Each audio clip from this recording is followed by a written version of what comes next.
So in the early hours of this morning, before the Flemington Racecourse was open, somebody decided to, in the name of the environment, a associated group with Extinction Rebellion, decided to pour 1,000 litres of, quote, oily sludge onto the track. It obviously didn't disrupt things, but I wouldn't imagine it's the best way to make a point against oil. Nigel Farage, Brexit leader, the great freedom fighter, the host on GB News, joins us now from London. What a curious way to make an environmental protest to use an oily substance, Nige.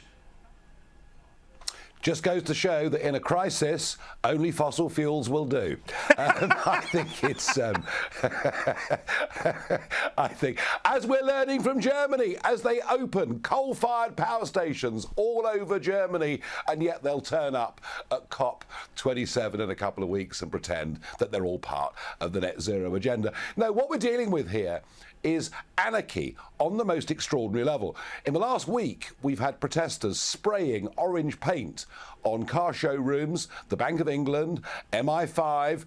You know, it's an all-out assault, not just, by the way, on the use of fossil fuels. I mean, look at the Melbourne Cup instance where the guy says he's doing it to stop the addiction of gambling. So whatever is uppermost in their mind, whatever moral vision they wish to impose upon the rest of us, apparently they can behave as they like. In some ways, you can't blame the poor darlings because they've been brainwashed at school, brainwashed at university, told to bow down before the goddess Greta, the greatest physicist and scientist the world has seen since Sir Isaac Newton.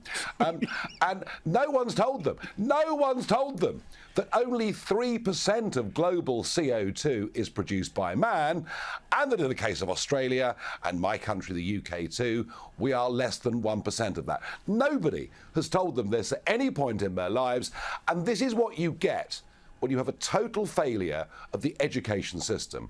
When it becomes indoctrination rather than teaching critical thinking, you get this kind of mad behaviour. Well, now, I think what government now needs to do is to be really tough on these people. I just want to know, you know, when these people are spraying this and gluing themselves to that and pouring oil all over, are they planning to do it to the Chinese consulate in London? Will they be doing that in Melbourne? Will they be going to Beijing to make that point? Because last time I checked, you can forget about the UK, you can forget about Australia. The biggest polluter is China. Yes, China and India this year will burn 4 billion tonnes of coal. Yep, absolutely. No, they're not. It's ludicrous. And yet, very interestingly, a pro-Hong Kong democracy protester outside the Chinese consulate in Manchester a couple of weeks ago was beaten up by Chinese security guards. Just goes to show. It is extraordinary. Now, let's also talk about how some of the public is reacting to some of the protests that have been taking place in the UK. I love this image of people who've just said, in Europe, turning around saying, you know what, I'm not putting up with this garbage anymore. I don't trust the courts, I don't trust the police, and I'm not going to put up with it.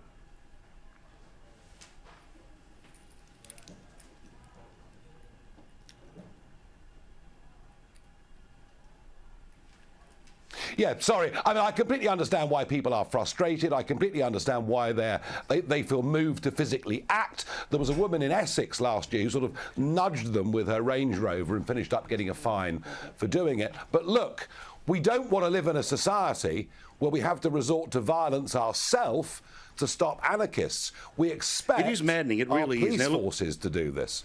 Yeah, sorry, Matt, I've got a slight audio issue here. I apologise. But I just want to move on here quickly to Suella Braverman, who's your new Home Secretary. She gets to come back after resigning a few days ago in a world of fun. Now, let's be honest, she's Tony Abbott an address here. I love the talk that she brought into the Parliament yesterday, because there are, as you've been documenting on your program, there are literally 40,000 illegal immigrants that have come across the Channel, and here she is ripping into it. Well done. This is great. Have a look. The British people deserve to know which party is serious about stopping the invasion on our southern coast and which party is not. This is a global migration crisis. We have seen an unprecedented number of attempts to illegally cross the Channel in small boats. Some 40,000 people have crossed this year alone, more than double the number of arrivals by the same point last year. Not only is it unnecessary, because many have come from another safe country, it is lethally dangerous. Nigel, I like this, I really do. But are there going to be any actions behind this talk? Well, interestingly, she also went on to call it an invasion. She also went on to say that many of those that come are not genuine refugees, but people gaming the system. It was Farageist language being used in Parliament, and the condemnation that we're getting from mainstream media, from Sadiq Khan, from politicians is extraordinary. There can't be an issue on which Westminster and the media are more out of touch with the British public than this particular issue. I've been pushing this every day for the last 2 years. At last, a senior figure in British government is standing up and saying the right thing. And do you know what? As I get older in life, it's really nice to have a new pin-up girl. It really is. And maybe she's one of these people that you're going to need for the quiet revolution, or maybe the not-so-quiet revolution we might see in a couple of years' time. Wait, watch and see. All right, last one here. So, Prince Harry, we must pause for a moment. We must change our demeanour because he is a victim. He is a victim who has multi-million dollars, and he's a victim who, of course, is going to write a book called Spare, because that's what he thinks his life's about, a life of service, a life of privilege, but he's the spare one. Yeah, it's all desperately sad, and if you believe the gossipy reports we're getting, there are elements of the book and elements of the Netflix film that he now wants to tone down. What is clear is that Meghan wants to destroy the royal family. That is absolutely clear, and laughing boy Harry has been going along with it and is now beginning, I think, since the Queen's funeral, to regret it. In the end, it isn't the monarchy they're damaging, it's themselves. They will finish up utterly, entirely friendless and with nobody being interested in what they have to say. We love you, mate. Nigel Farage, thank you very much. The great host on GB News, great freedom fighter, and we love talking to him exclusively here on Paul Murray Live. Thank you, mate.